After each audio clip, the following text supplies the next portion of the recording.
Okay.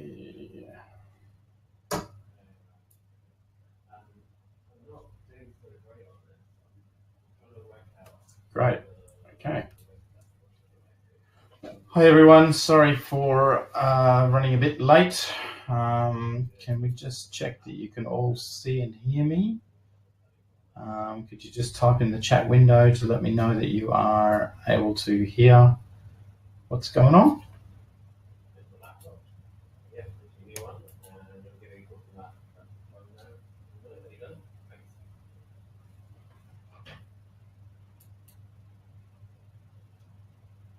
All good. Thanks, Luke.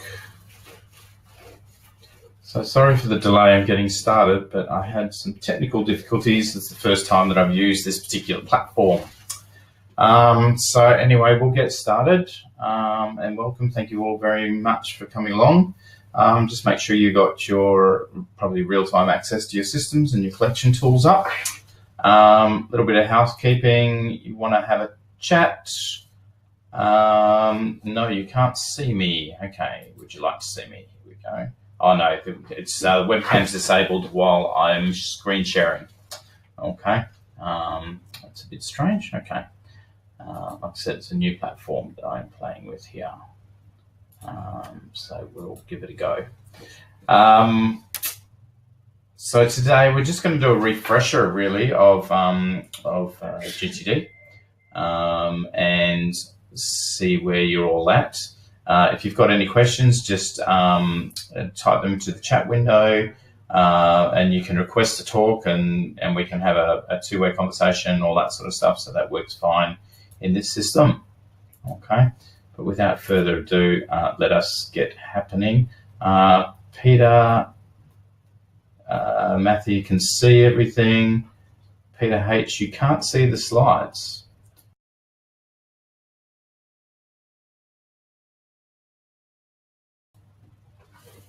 There you go, you can see me. Okay. I'll just put the slides back on and see how we go. I think everybody else can see the slides, is that correct?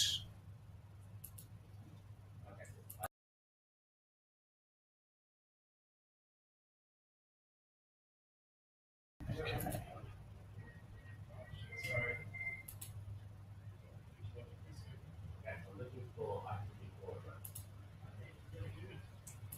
Peter Horth.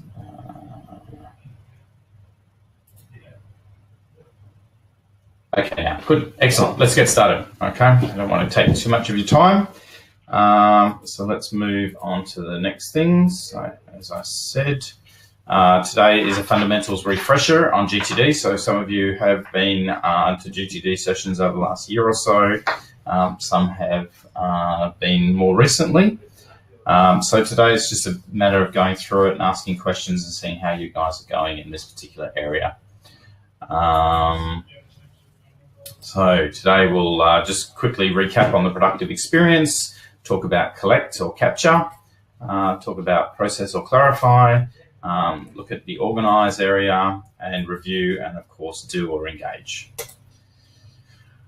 So today, like I said, it's just a matter of reviewing where you're at, giving you a bit of a refresher, and allowing you to ask any questions, and we'll see how we go. In the last 2 weeks, so in the last 2 weeks, what I would like you to do is rate your productivity on a scale of 1 to 10. One of the cool things that I have here is I will send out a poll. There you go. And I will make the results public at the end, start the poll. Okay, so how would you rate your productivity on the last 2 weeks? So just take a minute just to think about it. And remember, we're talking about productive experience here. So productivity, are you more meaningfully engaged at any particular time?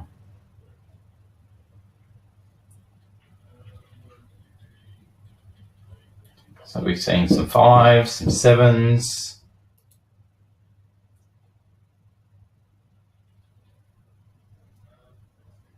Okay.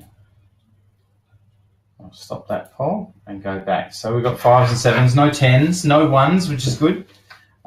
So what's the one thing that you could say that you would say is enhancing your productivity that you've done in the last 2 weeks? Well, because you're not 1s, so you must be getting some stuff done. So there must be some things that are working for you in terms of enhancing your productivity. So what have we got here? So for me, the last 2 weeks, I would say my productivity's been around about an 8 or 9. And I guess the one thing I would say that's really enhanced my productivity is my weekly reviews. I've been really smashing my weekly reviews out. And I've just had to, because I had so much going on in my own life at the moment. Just house sales and all of that sort of stuff. And the other thing that I think that really, really is enhancing my productivity is my reference file system. I've had to do an awful lot of getting data together, to dealing with banks and all of that sort of stuff. And just having a really, really good referencing system has been working well with me. The one thing that's interfered with, what about that? Has anybody got anything they want to add about one thing that has interfered with their productivity?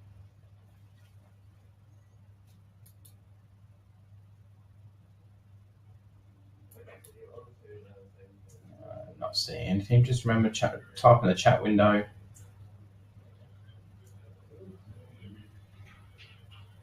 Okay, so for me, the one thing that's interfered is probably distractions. To me, I've fallen down a couple of rabbit holes every now and then, etc.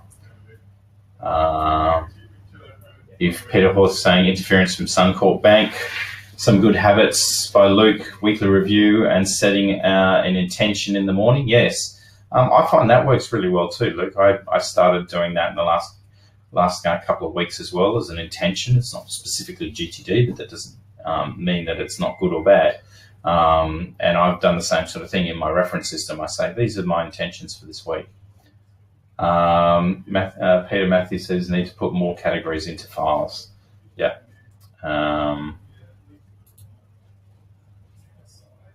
Interfering, falling into lengthy, busy work. Yes, it's something that a lot of us have problems with, etc.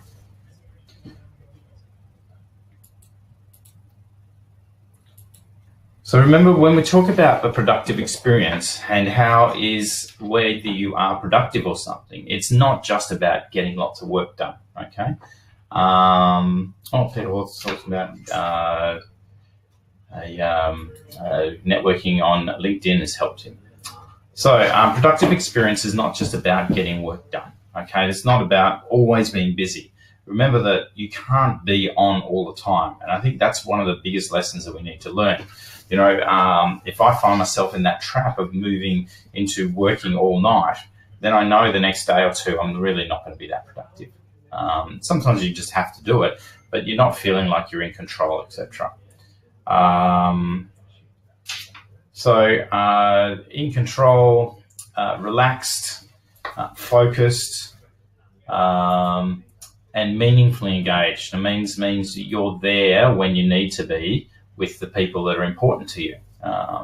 The times that I know when I'm not being productive is when I'm not there. I'm not present. I'm not talking. I'm driving my daughter to school and I'm actually thinking about the day ahead instead of actually spending that few minutes with her, etc. It's important to understand what that productive experience is. With a trusted system, you can, of course, maintain the process. So let's have a look at that trusted system and let's remember what it is.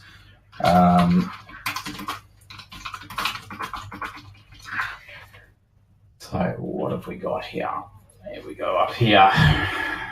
Okay, so remember what GTD is about. We've got the GTD workflow map. I hope you all have posted that up in your workspace somewhere to remind you of what we're doing. That what we're doing is collecting everything that's got our attention into specific buckets, processing those buckets till they're empty, organizing the results of what's come out of that, reviewing it, on a regular basis through the weekly review, and then doing it, engaging. Okay. And if you keep doing these things, if you get this down pat, then you create space. I had a great meeting with David Allen a couple of months ago, and I got to meet him and sit down and ask him, really, what is the benefit of GTD? What's the main thing that you're going to get out of it? And his answer was really, really simple. It's space. It creates space in your mind, space in your head for you to then be creative or to be present or to actually do what needs to be done.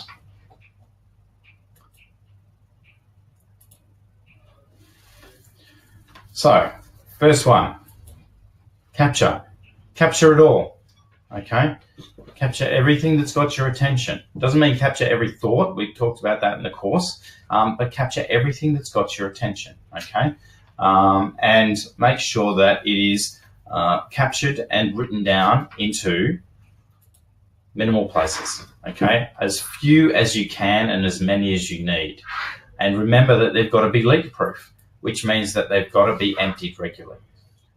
If you have a leaky bucket, it means that you've got something that you're capturing stuff into, and you end up with that dead bit at the very bottom of your in tray or bucket or email or whatever. I recently worked with somebody, and their email system was 13,000 messages. Okay, that was a very leaky bucket. He didn't even know what was there. When I walked into his office, so Luke, you were at that course, and the day after that course, I went and did a one-on-one with someone, walked into their office. Nobody had seen the bottom of their desk for 2 years. The first thing we had to do for the first morning was basically just clear their desk. We found every teaspoon that was in the office in that desk. Okay. It was a enlightening experience. And by the end of the day, when we processed pretty much his desk and at least 3,000 of those 13,000 emails, with the rest of them being archived so that he could go through and process them as he needed, he just felt, you could feel it. It was just a lighter place to be. Okay, there was more space. But then what we had to do is make sure we captured and worked out exactly where his buckets were. So we created an in tray for him. We set up with him, he was using MacMail, and we set up OmniFocus so that he could clear everything out and put it into some trusted spots. So, of course, one of the ways that we do the capture is, of course, a mind sweep. What has your attention? Okay, so let's do that. Let's just spend a minute or two, just a very, very short 2 or 3 minutes, and grab a piece of paper and a pen. Okay, and I'm hoping I can't see that you're doing it. I'm thinking I might not continue with this particular platform. I might move across to Zoom. But let's do a mind sweep. Let's capture what has your attention, and just remember the rules of a mind sweep. So the rules are: write as much as you can, even if you know you've got it in your trusted system. If it's in your head, then write it down. Okay. While you're going through that mind sweep, I'm going to grab the cards and just remind you of what's going on. So, okay, everybody, get started. And let's start a mind sweep for just 3 minutes, just a very, very quick one. I will be quiet for the first minute, okay? And then after that, I'll ask you go through some of the ideas for prompting.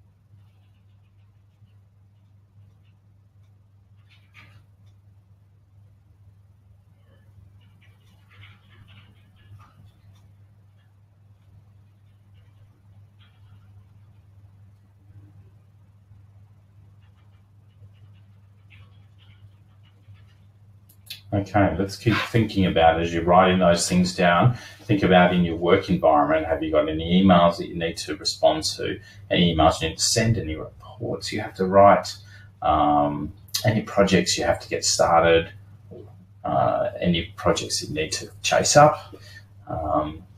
Is your desk set up okay? Have you got everything you need to do your job? Is there some training you might need to do? Is there some sort of discussions that you have to have or meetings you need to have with people? Is there any planning that needs to be done? Any financial sort of stuff that you need to deal with, etc.? Is your work environment set up correctly? Do you need anything in terms of uniforms, stationery, that sort of stuff? What about in your personal life? Is your house okay? Is there any maintenance that needs to be done? Your car, is there any birthdays coming up, anniversaries, anything like that that needs to get dealt with? Do you need to plan for any holidays? Do you need to do any other sort of medical stuff? Doctors, dentists, classes, all of those sort of things. Date night.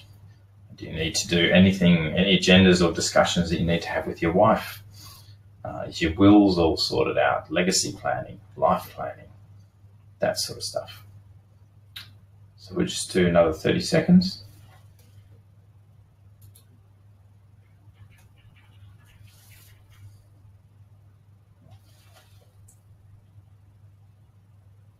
Okay, so let's put our pens down there and let me know, how did that go? How did that feel? Did you get anything? Was it all, no, my head was clear and Steph and I just sat there for 2 or 3 minutes and just twiddled my thumbs? Or was there an awful lot? Did you need to do more time? And how do you feel after doing that?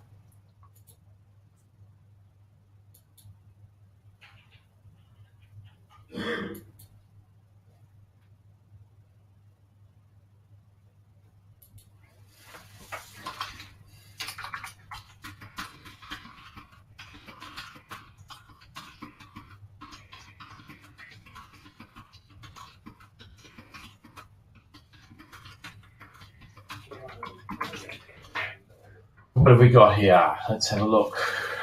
No, nobody's typed anything, so nobody got anything going on.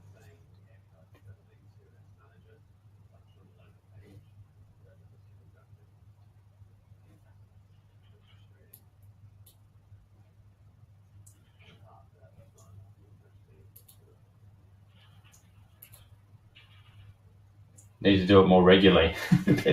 Yes.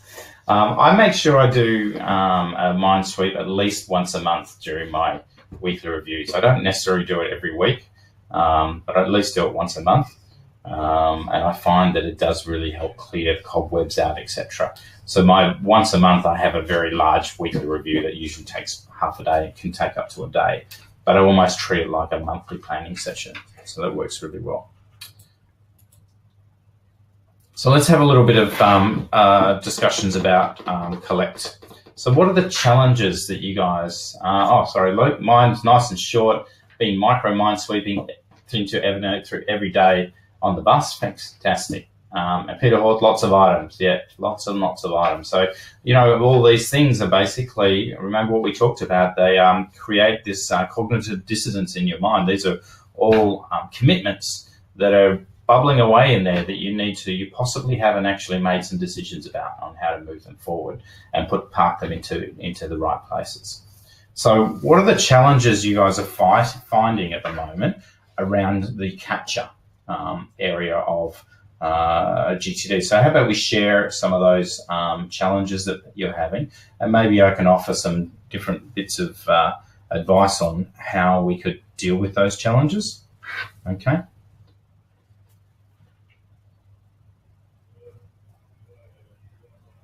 So what are challenges I've been facing the last month or so with my capture? I guess part of it is that I'm currently dealing with a whole bunch of new people. I'm dealing with some new projects and stuff like that, and having to work with a lot of different areas. And so suddenly I've got these new, a lot of information coming in through Facebook Messenger. So Facebook Messenger has now become one of my capture buckets. and it's because I'm dealing with a couple of different groups or teams that I'm chatting to, and we're using Messenger as a chat system. So my challenge there is to move across and start capturing that messages and those information into Smartsheets. We've decided that's a good tool for us to use as a collaborative tool. Peter Matthew says, maintaining commitment to the system. Yeah, I think one of the things with Capture is turning around and saying, well, I'm not going to use, I do it every now and then. If you look at my inbox at the moment, there's this one email that I keep not processing. And, you know, I've got to ask myself, what's that about? Why won't I process that email? Is it because I don't feel like I'm going to be able to capture it in the right place? That it's going to miss, that maybe I don't trust my system as much as I thought. And so for me, that then prompts me to have a look at that and say, well, maybe there's a project there that I need to look at, why I won't maintain that. Why am I not looking at those capture buckets? Don't I trust them? Aren't I clearing them? Aren't I checking my work, etc.? Okay. What about the successes? What successes are you guys having, people having around this capture piece? What are the things that you've come away and you said, yeah, I'm doing that now, and it's really, really enhancing my productive experience? Has anybody got any ideas? Any thoughts?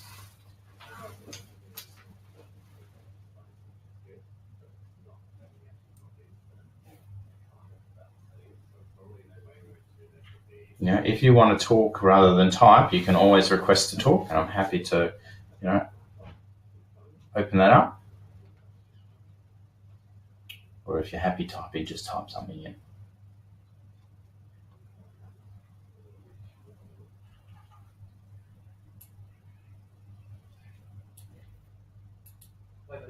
So me, my successes, well, I guess the idea of understanding that Facebook Messenger has become a capture bucket, and then dealing with that through my GTD system has been a good success for me.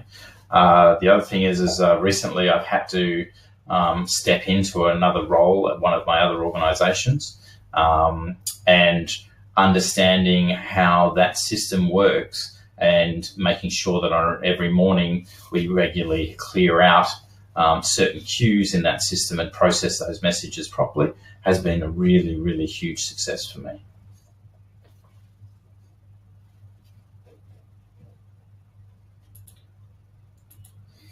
So what I'd like you to do is, as part of this refresher, is let's capture what are some next steps there. So thinking about, you know, Peter, you're saying maintaining your commitment to the system. For me, I've already captured next steps about setting up Smartsheet as a capture system for my Facebook Messenger project teams. What are other next steps that you guys could take on? Okay. Luke's Evernote is on my iPhone dock, always on one tap away. Yep, that's a great step in terms of being able to capture stuff. The other thing I've discovered just recently, which I've really, really enjoyed, is just a little trick, is that Siri, To-Doodle-Doo, which is my main GTD system, and a lot of other ones do this as well now, they'll actually take over the reminder part of Siri. So when you say, hey, Siri, remind me to XYZ, and it puts it into the iPhone's reminder area, your whatever trusted system app, some of them will actually then grab that reminder and put it directly into your trusted system. Okay. And I find that fantastic now. So I'll be walking along. I've got my little weird shoehorn thing, which is like a Bluetooth around my neck. Siri's pretty much listening to me all the time. And I can just I've turned it off at the moment, and I can just go, hey, Siri.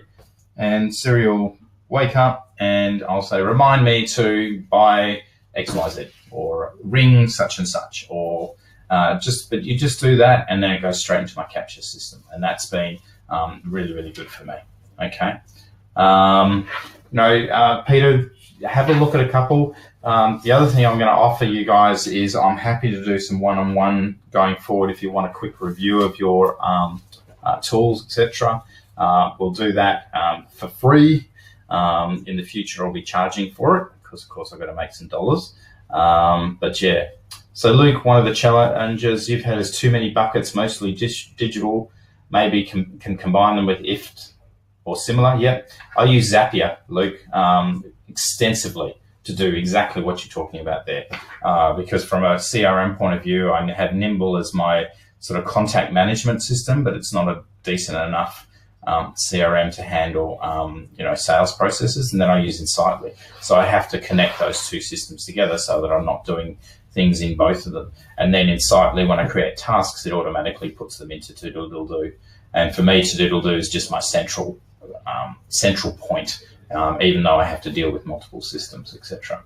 But yeah, as I said, I'm quite happy to offer you as the attendee. So we've only got 3 attendees today.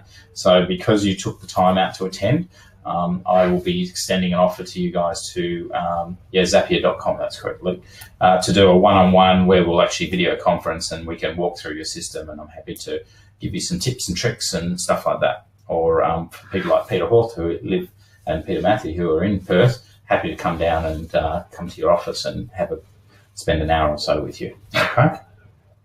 So let's keep going. The next step, right, we've captured everything. Right, let's talk about process.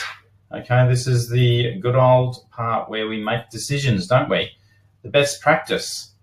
Determine the specific meanings of each and everything that shows up and has your attention when it shows up. Okay, remember the whole idea of this processing thing, the real edge that GTD will give you is it will basically allow you to, or it forces you to make decisions up front.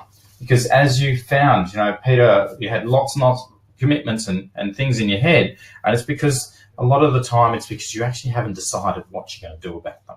Okay, that's the key. Even when you're dealing with, I'm starting to talk to some guys in service delivery at the moment, getting back into working with the team there. I'm going, you guys are leaving these tickets, leaving out for ages. And the reason why they do that is because they haven't made decisions about it. So remember, what you're paid to do, this whole idea of knowledge work that really most of us are in now, is you need to make those decisions. So remember, at the very, very top, stuff comes in, okay? You need to decide what is it. And what that is really keying into your horizons of focus. What does this piece of thing mean to me? Okay. What does it do? What am I worried about? Why is this important, or is it important to me? Okay. Then the next question is it actionable? And there's 2 answers. Yes, there is an action associated with it. Something has to be done. Physically, action has to be done. Or no, there's no action, with the proviso, or there's no action really in the next 12, 18 months, okay? If there's no action associated with it, of course, then we just put it as in the trash. If it means nothing to me and there's no action to it, put it in the bin, okay? That was a big thing that we found when we did that desk clearing that I did last month, is a lot of it was, there's nothing really, people are giving me this, but really I don't care about it. Well, then throw it away. Okay, or there's no action associated in the next foreseeable future, then incubate it. Okay, then just turn around and say, well, this is something that I want to show up in my system at a time in the future, in which case just put it into that spot so that it will show up in a year's time or 2 years' time, etc. Remember my great story about the Rolling Stones tickets. Or no, there is no action to it, but I may need to reference it, then create a really, really quick and easy reference file system. With this office cleanup that I did, he had couple of massive filing cabinets, right? But we didn't bother about creating little lever arch files and hanging files, etc. We realized that really from a reference file system, it just needs to be somewhere where you can put stuff where you can quickly grab that information. So for him, it was just each of the drawers got labeled with a particular area, and then we put those particular pieces of paper in that were related to that area. And it didn't end up with a huge amount of paper because, a lot of it was big manuals and all that sort of stuff, and it worked perfectly for him. And it meant that when he next got something in, looked at it, said, do I need to do anything about this? No, but I may need to reference it. He just opens a drawer and drops it into the drawer. Okay, works fine for him. For me, I now do absolutely everything in OneNote that I possibly can. I do have a disk filing system for programs and applications that I can't do in OneNote, but pretty much everything now goes into my OneNote reference file system. Nice and easy and quick. I've got a good scanner at home now. I've forked out a couple of $100 for a decent Brother multifunction that scans directly into my OneNote quick folder. And then from my quick folder, once a week when I'm going through my weekly review, I can just look at each item, right click and move it to the appropriate folder, or quickly create a folder in OneNote and drop it in. Evernote would do the same thing. I just happen to use OneNote because I'm a bit of a Microsoft junkie. Okay, if it is actionable, then of course, what is the next action? Okay, and if there's going to be more than one action associated with it, of course, then it's what is the project? But the first thing is, what is the next action? And if it's going to take you less than 2 minutes, Jedi, just effing do it. Okay, that's really, really important. But remember, when you're determining what is the next action, always ask yourself, is there something that I need to do before this? Okay, because you really want to just work out what is the next action. If you can't do it in less than 2 minutes, by the way, any questions, just type them in. I'm happy to stop, etc. If you can't do it in the next 2 minutes, then are you the most appropriate person to do it? Okay. If not, then delegate it. But of course, it still means something to you. So if you're going to delegate it, you're going to remember that you're going to be putting it into your waiting for. Okay. But if you're not the most appropriate person, get it to the most appropriate person. If it's going to take more than 2 minutes, you can't delegate it, then you're going to defer it, which means that if it's time sensitive, you'll defer it onto your calendar. And if it's not time sensitive, you'll be deferring onto your areas on lists. And of course, as I said, if it's going to take more than one action, then you make the answer, what is the desired outcome? And remember, write the project, the desired outcome, as if it's already completed. Really, really important that you do that. So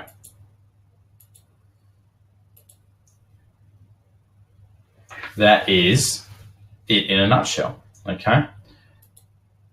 So this is the one everybody has fun with, okay? We've made the decisions about stuff.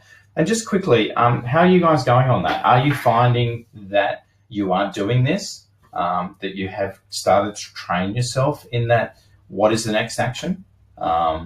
You know, I personally found that when I'm talking to people, when we get to the end of the discussion, you know, I ask them, what do you need? What's the next action we need to take here? Okay. Do it in a nice way. It's not a nasty way. And I find it really, really works well, especially when you get into those discussions where, you know, I'm dealing with at the moment a couple of community groups and we're trying to organise barbecue competitions, etc. And everybody wants to have their 2 cents in here. But you just cut through it all and say, okay, I get that. But okay, who's going to make the decision and what's the next action here? So what have you guys found? Are you using this? Have you forgotten it? Have you fallen off the wagon? Or have you found it useful? Just after any successes or failures you've had with clarifying or processing.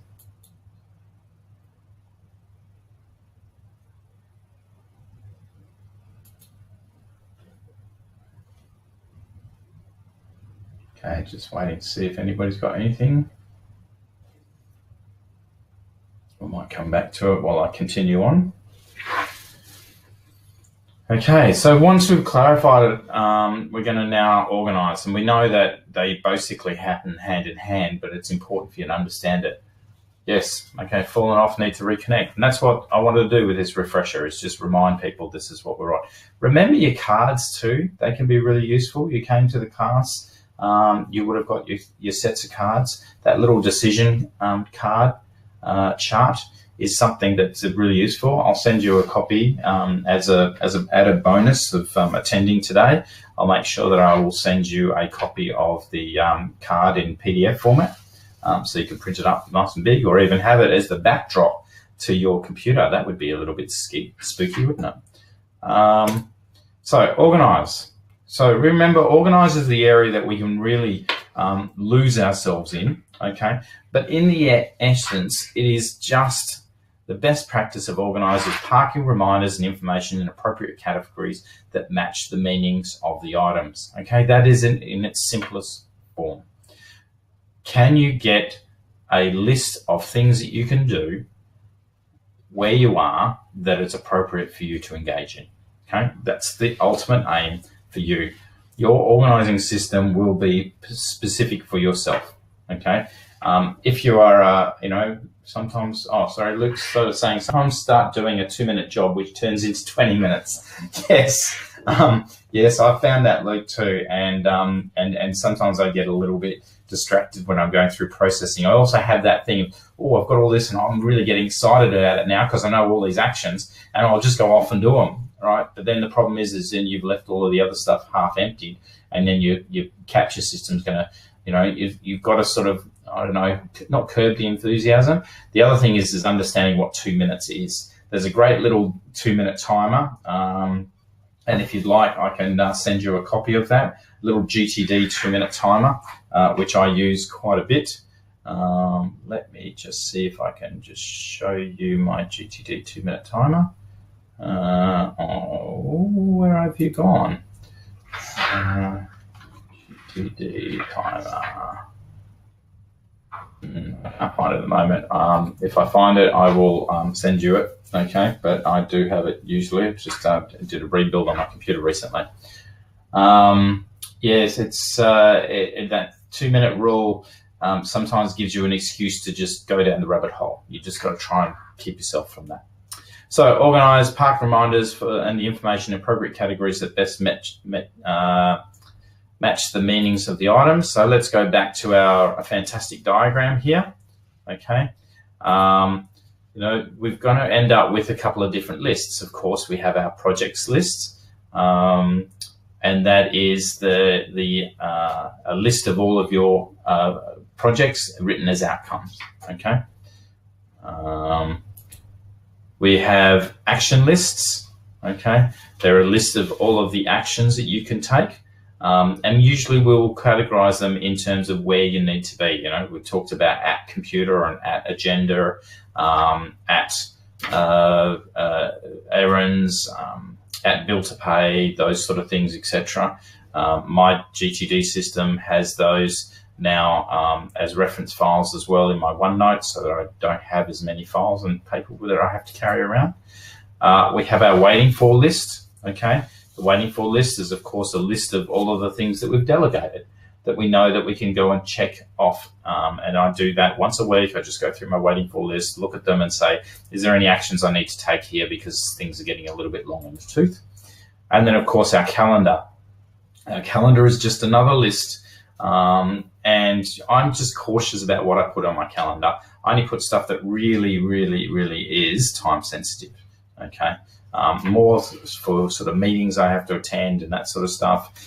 If I do my weekly review and look forward and see that I have to deliver something like this course, then I would have put an action in, which I did. And I did test it and test all of these systems, etc. Yesterday. And that was on my calendar, but I captured it on Monday when I did my weekly review. Then, of course, the other side of capture is the non-action items. Okay, so having a place to throw things away, having a filing system for your Sunday maybes or a Sunday maybe list, using a calendar for making things show up, etc., and of course having a reference file system. So processing and organizing your stuff. Remember, what is it? Is it actionable? What is the next action? And add it to the appropriate list in your system. If it's multi-step, what's the desired outcome? And add it to your projects list. So what are the challenges you guys are facing?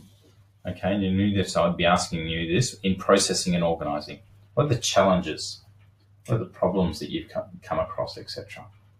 So I'm just going to have a drink of water while you think about those and maybe write them up.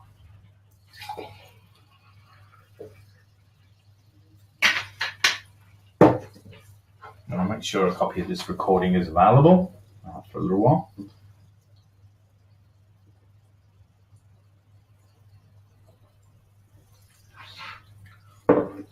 So we've already talked a couple about challenges of processing the 2 minutes, which turns into 20 minutes. Definitely a challenge.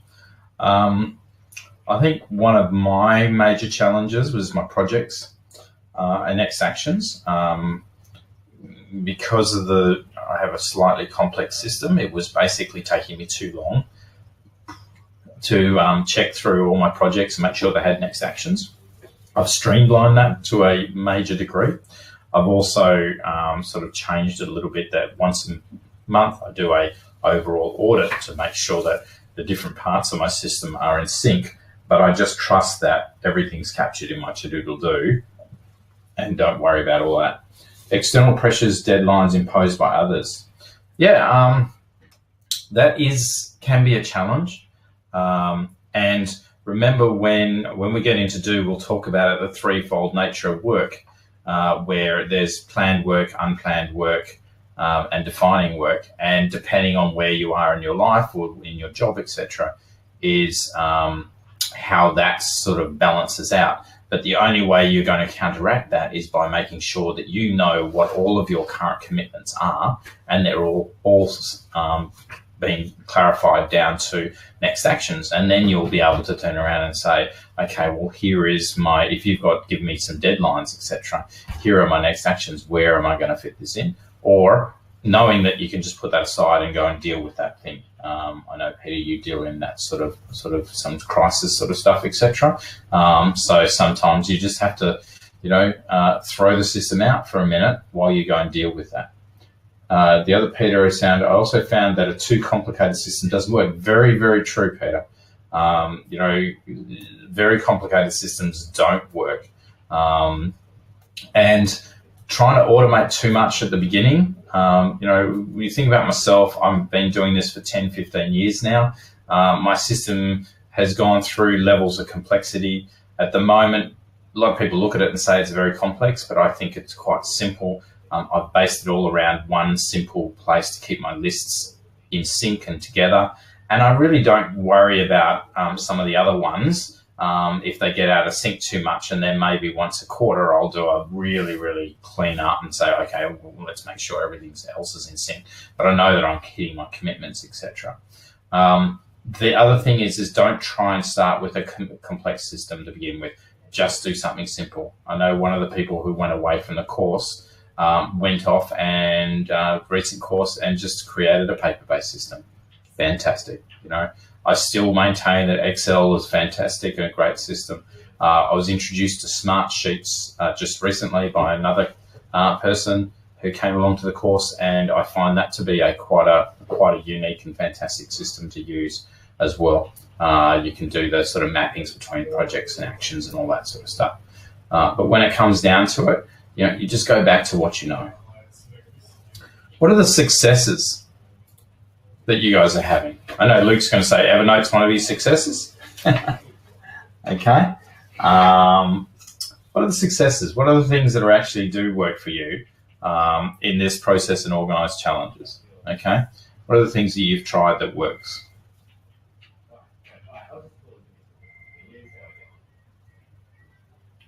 So for me, recent successes in my process and organise, I guess, are the ones that I've sort of talked about, is really, really getting down pat. What is an action? What is a project? What are my next actions? Stop trying to overthink my projects has been a big one too. Just working out what the next action is. And then if I do need to brain dump a project, I just put it do a little mind sweep on that project into the project support material. Because sometimes, you just get a little bit overawed. At the moment, I've got an office move coming up in October. I've got a house move in October. Just sold a house, buying a house. All of those things just suddenly put a whole bunch of weight on. We've had some staff changes in one of my organisations, so I've had to step back in.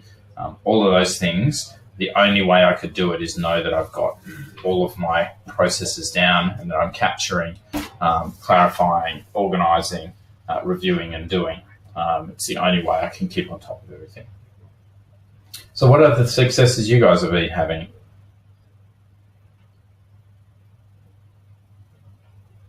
After the workshop, I actually went back to paper. Evernote is only for capturing and referencing now. Working well, no digital distractions. Fantastic. Simple organisation for follow-ups in Outlook. Yep, definitely. I think waiting for lists are a really, really powerful thing, and they also scare the bejeebies out of the people that you work with too.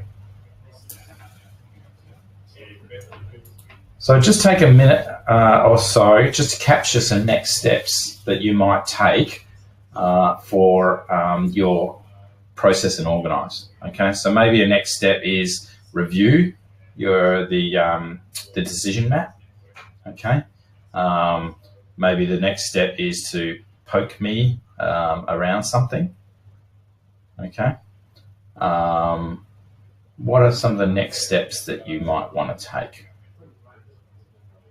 If you want, you can call them out, and if you do call them out, I'll hold you to them. I'll chase you up a little bit later and see if you do them.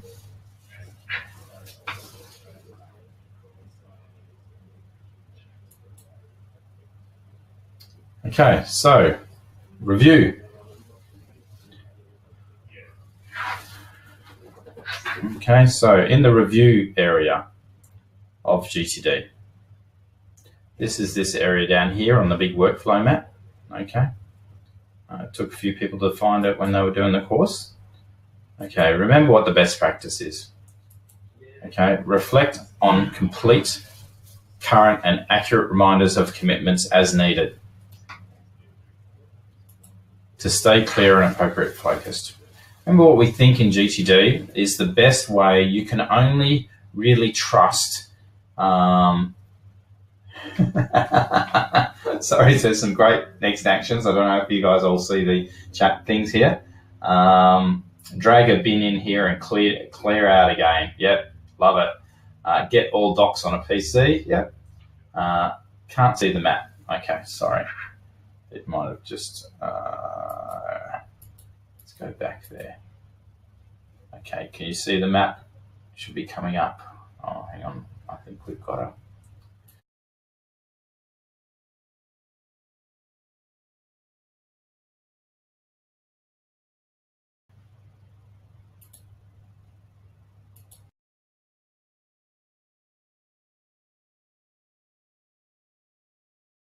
I can see the map now in my screen.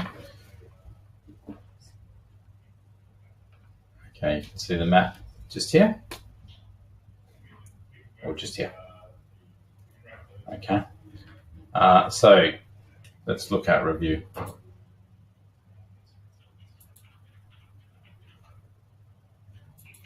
As I said, the best practice, reflect on, complete and accurate reminders and commitments as needed, stay clear and appropriately engaged. So the weekly review. So remember what we do around the weekly review. The whole idea of the weekly review is to get clear. So make sure that your system is all up to date. Make sure that you get a higher perspective of everything that's going on in your system, and that you get an integrated view of everything. Okay. Now I am going to quickly show you, I've changed my weekly review just recently. And I thought I might just quickly share with you what I do for a weekly review. Pretty proud of this. Just hang on a sec, it's just taking a second for it to load.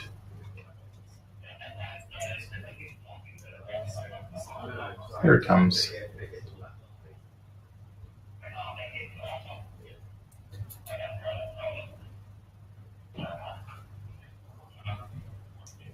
So I'll just, you can see all my completed weekly reviews, all those lovely little check boxes and everything. Okay.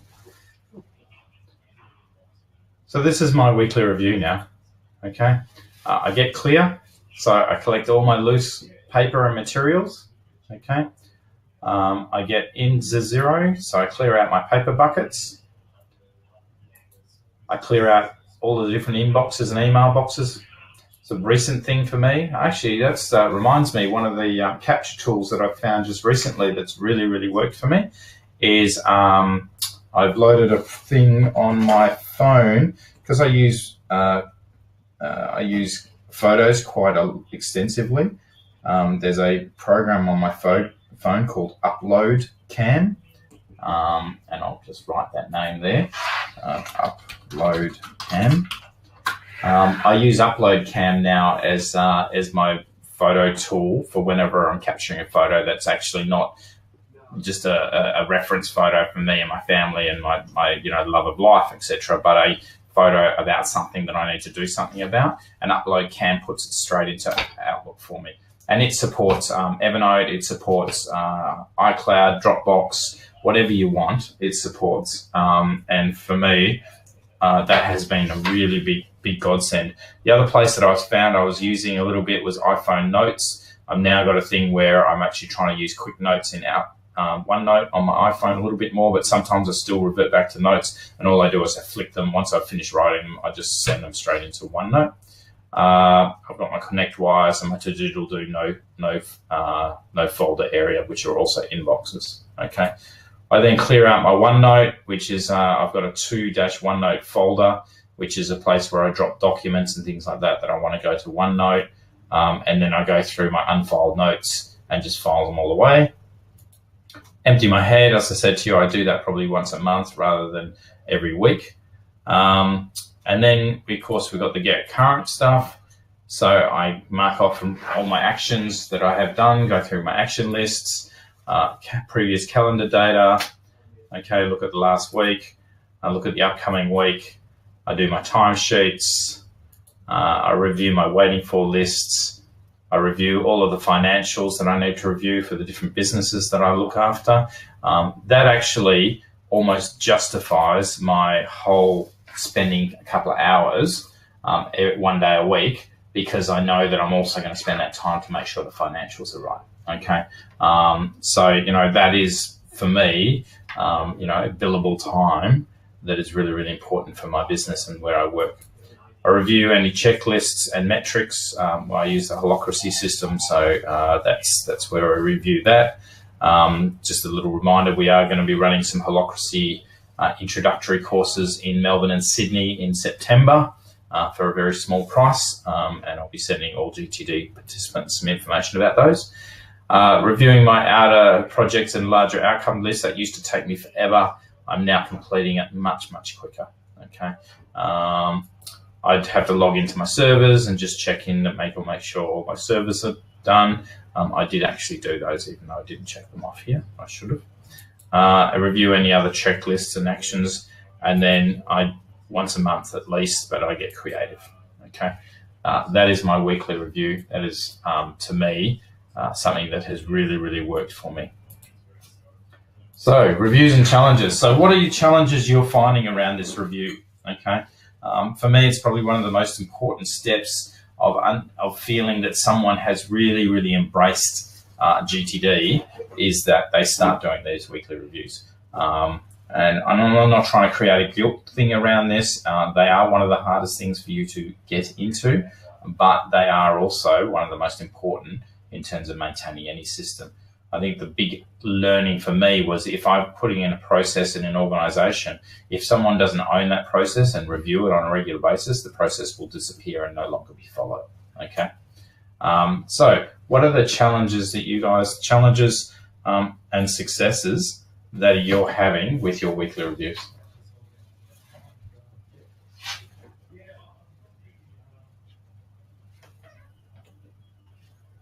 So I'm just going to be quiet while you guys have a chance to think about that.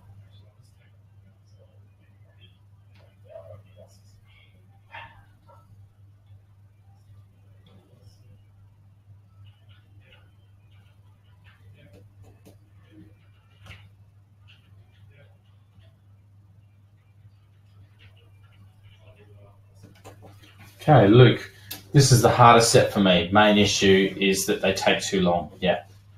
Yeah, look, and advice there is, for me, it was understanding that it's actually almost like a big work sprint, because it is work.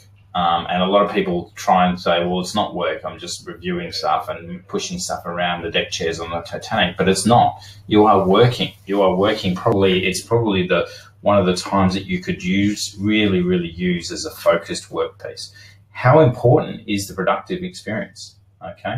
Another one, haven't been doing them regularly, need to set a standard time. You've got to get in the habit. I will be an evangelist around this, and I try not to be too much about things, but with this, you've really got to understand how important it is to your sanity that you start seeing what amount of work that you can do here. So I work sprint. My weekly review is, if you look at my calendar, let me have a look if I can show you my calendar without embarrassing myself.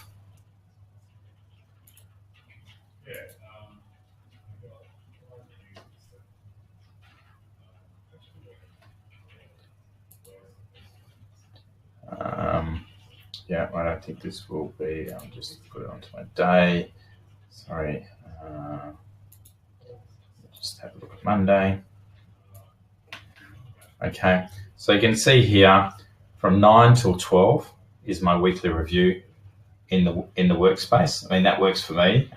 You know, I don't necessarily have to deal with that. With some of the new stuff that I'm going to be doing, it probably is going to have to be moved down a little bit further. Because I need to spend an hour in the morning, each morning, clearing out some other buckets at the moment.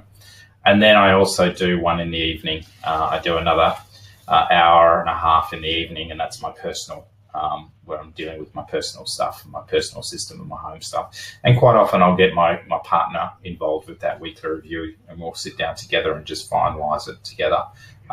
And that's a good time for us to synchronise ourselves as well about what's going on in our life, etc. Okay, but this, you know, 1, 2, 3 hours, I know it's 3 hours, but you think, hey, I'm going to be reviewing every part of my work at the moment. I'm going to be looking at all the finances. I'm going to be looking at this, etc. You know, I have a complicated life, so maybe 3 hours. But, you know, if I didn't have the multiple businesses and I was just working in one, then I'd probably do it in 2 hours. Okay, but you've really got to understand that this is productive work. Okay, this is time where you're really going to actually get some chance to really think about what's happening this next week. Planning, okay, all of that stuff that people tell you is really important. That's your weekly review, and tailor it, okay? And there you'll find it. Any advice on motivation RE weekly review? I find that I can't feel motivated to work on one item for a while and complete it all, but exhausting to review 100 small tasks. Well, you got to understand that it is just one item. It's a project called a weekly review. Okay, you're not doing the items. Remember, you're just quickly looking at them and saying, have I checked it off? So one of the things I will be offering in the not too distant future is we're going to do some guided weekly reviews as part of this webinar series. Some of them will be charged, etc. But we'll do some guided weekly reviews, and maybe you'll find that a little bit more fun. The other thing is that I'm now doing, in the process of starting to buddy up my weekly review with my managing director of one of my other businesses who wants to start buddying up in that space. Okay, it's a mindset for me, and it did take a little while for me to really sit there and write. You know, maybe it's something you could just sit there and say, what are the pros and cons of doing it? Okay. And until you can completely believe the pros, you know. The other thing is with my weekly review, I do have a break. So I get clear, that get clear section, but before I get current, I go and have a cup of coffee and I give myself a little pat on the back. Okay, I got myself clear now. I've processed all that stuff, etc. Now I'm going to get current. I'm going to just make sure, because what you start to find is when you get current, you can tick off stuff that you've forgotten to tick off during the week and go, oh yeah, I did get that done. So they're little wins and little pats on the back. So maybe that'll help. So what are the next steps here? I'd like you to see you guys actually allocate some next steps, put down what are the things that you think you should be doing to make this work, okay?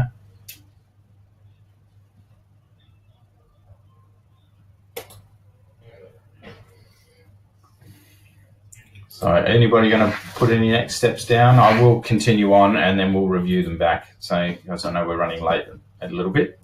So do or engage. How will you decide? How do you decide what to do? Okay. Now we understand that there's the threefold nature of work. We just sort of touched on that earlier. Unplanned work, planned work, and defining work. Okay. So that's part of what you're going to be doing. You know, you might need to, if it's urgent and important and it's unplanned, then you're just going to have to do it. Okay. Using the urgency matrix can help you define where you're going to spend your time, etc. Understanding the importance. The limiting criteria, of course, is the first thing that will limit it. Where are you? How much time do you have available? And what's your energy level? And again, weekly reviews, don't do them on the end of Friday. Okay, you do need weekly reviews. Need a high creative energy. You need to see that they are highly creative and high creative energy needed. So how do you decide what you're going to do? The best practice: engage in action based upon intuitive trust. That is being the best thing to be doing at the moment. Okay, one of the things I find is as you really embrace this thing, quite often you don't even need to go to your system to actually know that you can trust intuitively that you're doing the right thing. Because it's there, you intuitively are able to make sure you make the right decisions. Okay, which doesn't really always make sense, but it just seems to work. So remember, limiting criteria is context, time available, and resources. Okay. And then, of course, the unplanned nature of work, and then the horizons of focus. Okay, so what are the challenges that you guys are facing? I saw later one of the Peters was saying that his challenges is unrealistic or deadlines enforced by other people. What are other challenges you're facing in terms of making sure that you are doing the most appropriate thing at that time? Of course, not having a trusted system would be one as well, but anybody else got any others?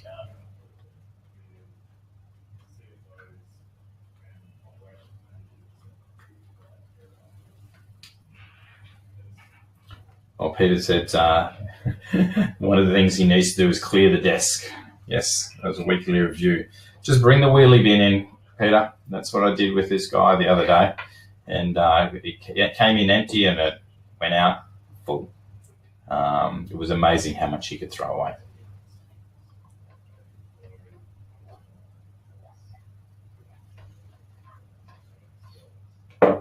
Have a long at-home computer list, but never make time to tick it off. Yeah. Okay, so sometimes that is, I don't know, for me, I sometimes find my home stuff gets a bit neglected because by the time you get home, you just want to turn off and switch off, etc. What I've found is early in the mornings when I get my at-home computer stuff done quite often, and Saturday mornings, I will look at it. The other thing is just making a habit that, if there is a certain time where you can have a bit of quiet time, you get home, have your coffee, go into your office and then just open up your list and say, is there something I could just tick off? Okay. Another person's change demands of new business model. Understanding there again, making sure you've got a complete list or inventory of everything that you can do. Remember, you can only feel good about what you're not doing when you know what you're not doing. Okay. What about successes? What are the things that you are after sort of working in GTD a little bit, and even the small bits that you've taken on, etc. Have you found any successes in terms of engaging or doing the work that you need to do? For me, I guess the successes have been, the complete inventory of projects allows me now and then to step back now and say, well, have I taken too much on? What am I going to move to my Sunday maybe? What is not as urgent as I think it is? What is my horizons of focus and my areas of focus and my current, where am I going to put my energy? Because I only have so much of it, okay? And at some point in time, you got to say no, or you got to say not now. So my successes are being able to look at that and just turn around and say, well, actually, where am I going to spend my time? And being much better at able to delegate because I know what the actions are and projects are that I need to get done.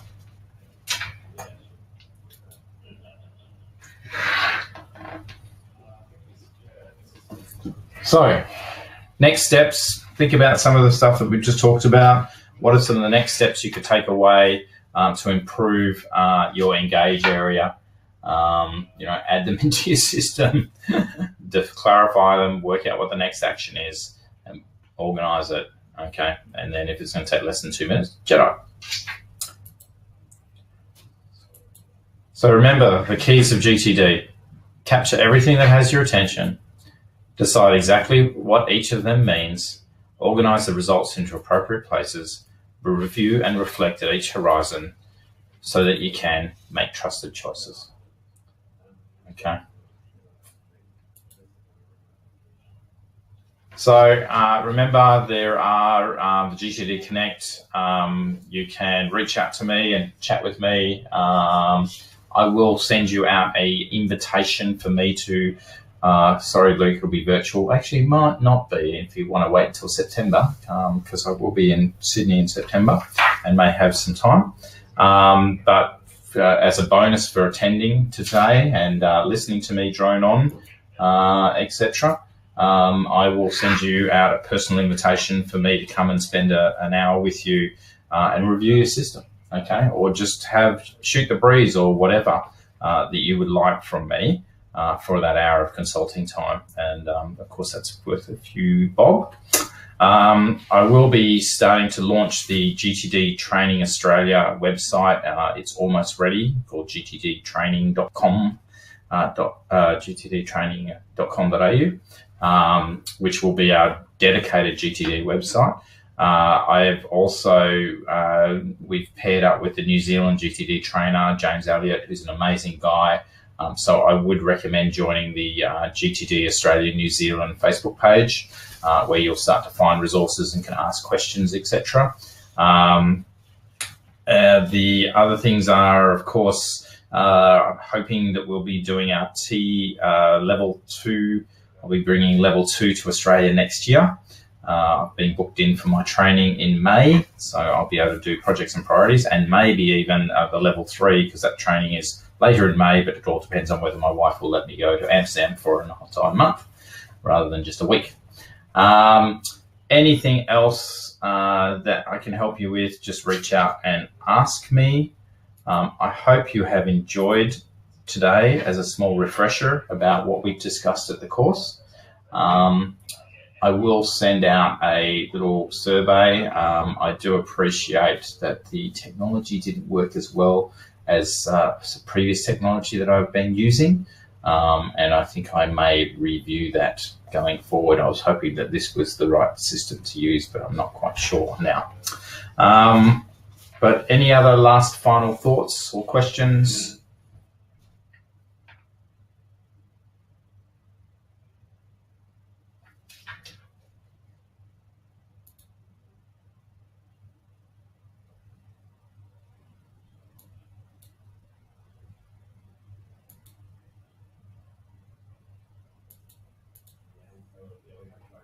Nope.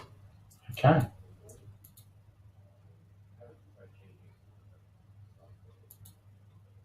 Well, yes, as I said, thank you very much for your attendance.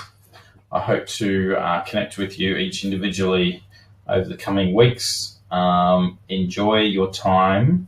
Remember, weekly review. Okay.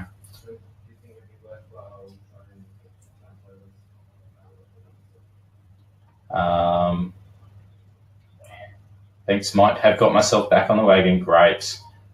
Peter, Peter Waltz, I will organise something for you. I've got to be very careful with the licensing of these, but I'll see what I can do. Okay. Take it easy, everyone. I'll catch you later.